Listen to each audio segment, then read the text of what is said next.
कोकणातील प्रत्येक अपडेट जाणून घेण्यासाठी आजच माझे कोकणच्या सोशल मीडिया प्लॅटफॉर्मला लाईक, फॉलो आणि सबस्क्राइब करा।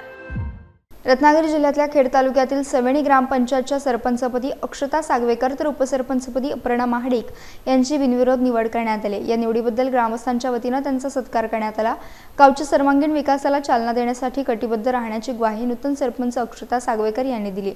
तत्कालीन सरपंच मीना सावरटकर यांच्यावर अविश्वास ठराव दाखल करण्यात आला होता। हा ठराव तहसीलदारांनी मंजूर केल्यानंतर मीना सावरटकर यांनी या निर्णयाला विरोध करत जिल्हाधिकाऱ्यांकडे अर्ज सादर केला होता। मात्र त्यांनी हा अर्ज मागे घेतल्यानंतर सरपंच पदासाठी पोटनिवडणूक लागली। या पोटनिवडणुकीत अक्षता सागवेकर यांची बिनविरोध निवड झाल्याचे घोषित करण्यात आले। नवनिर्वाचित सरपंच अक्षता सागवेकर यांचे अभिनंदन करून शुभेच्छा देण्यात आल्या।